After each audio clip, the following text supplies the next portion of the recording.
Everyone, welcome back to my channel, welcome to a new video. সকলকে জানাই শুভ মকর সংক্রান্তি।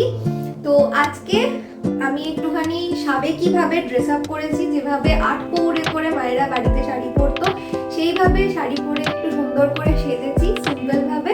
তো আজকের প্ল্যানটা হচ্ছে আমি কিছু পিঠে বানাবো আর তার সাথে তোমাদের সাথে একটুখানি আড্ডা দেবো আর কিছু আননোন ফ্যাক্টস বা একটু আনকমন ফ্যাক্টস জানলাম মকর সংক্রান্তি সম্বন্ধে, তো সেগুলো তোমাদের সাথে শেয়ার করবো। তো চলো ভিডিওটা শুরু করা যাক।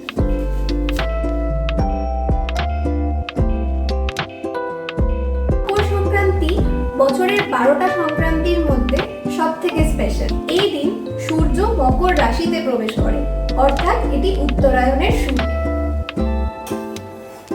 এই দিন থেকে দিন বড় হতে শুরু করে, উষ্ণতাও আস্তে আস্তে বাড়তে শুরু করে। আরেকটা মজার ব্যাপার জানলাম, আগে কিন্তু মকর সংক্রান্তি ডিসেম্বর মাসের শেষের দিকে পালিত হতো।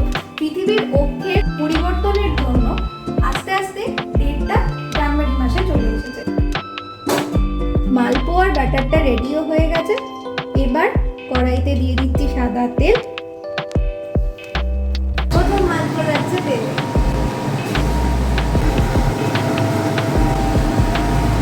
এই যে এখনো অবধি এতগুলো মালপোয়া ভেজেছি আমি। নেক্সট মালপোয়াটা তেলে দিতে দিতে তোমাদের সাথে পরের ফ্যাক্টটা শেয়ার করি। আগেকার দিনে কৃষকেরা ক্যালেন্ডার ইউজ করতেন না, তারা মকর সংক্রান্তিকেই ধরতেন পুরনো ফসল তোলা আর নতুন চাষের প্রাকৃতিক চিহ্ন হিসেবে।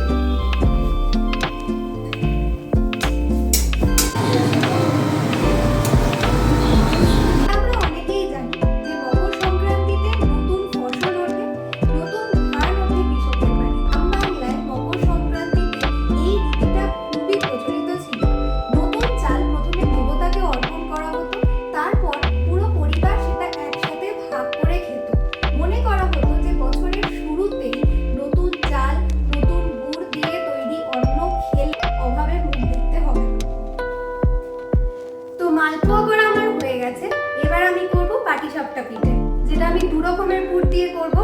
একটা হচ্ছে নারকেলের পুর আর একটা হচ্ছে ক্ষীরের পুর। আচ্ছা, ছোটবেলায় তোমাদের কোন পিঠে খেতে সব থেকে ভালো লাগতো প্লিজ লিখে জানিও। আমার দুধ পুলি সব থেকে প্রিয় আর আমার মায়ের পাটিসাপটা পিঠে সব থেকে প্রিয়। আজকে আমি খুব ইজি পদ্ধতিতে এই ক্ষীরটা বানিয়েছি পাটিসাপটার পুরের জন্য। তো আমাদের তো নর্মালি আমরা জানি যে ক্ষীর বানাতে গেলে দুধটাকে অনেকক্ষণ ধরে জাল দিতে হয়। তো কোনোভাবে যদি তোমাদের কাছে সেই সময়টা না থাকে, তোমরা খুব ইজিলি গুঁড়ো দুধ দিয়ে কিন্তু ক্ষীর বানিয়ে নিতে পারো। তবে বানিয়েছি, চলো। একটুখানি ঘি নিয়েছিলাম কড়ায়, তার মধ্যে একটুখানি লিকুইড দুধ নিয়েছিলাম, দিয়ে তারপরে তার মধ্যেই অ্যাড করে দিয়েছিলাম গুঁড়ো দুধ। তোমাদের প্রয়োজন মতো পরিমাণে তোমরা গুঁড়ো দুধটা অ্যাড করো আর তার মধ্যে একটু দুধ দিয়ে দিলাম। এবার সেইটা ঘন হতে অনেক সুবিধা হলো। গুঁড়ো দুধের কারণে এটা হতেও খুব কম সময় লাগে, কিন্তু টেস্টটা দারুণ হয়। একটা মাইল্ড সুইটনেস আসে। কোনো চিনি বা কিছু আমি এখানে অ্যাড করিনি, অল্প গুড় অ্যাড করেছি। শেষ ফ্যাক্টটা চলো শেয়ার করি। সবাই জানি যে মহাভারতের পিতামহ ভীষ্ম ইচ্ছা মৃত্যুর বর পেয়েছিলেন গ্রহণের জন্য এই উত্তরায়ণের সময়টাকেই বেছে নিয়েছিলেন, কারণ এই উত্তরায়ণের সময়টা এত শুভ যে মনে করা হয় যে এই সময় যদি কেউ দেহত্যাগ করে তাহলে মুক্তি লাভে অনেক সুবিধে হয়। চলো এবার পাটিসাপটাগুলো বানিয়ে নিই।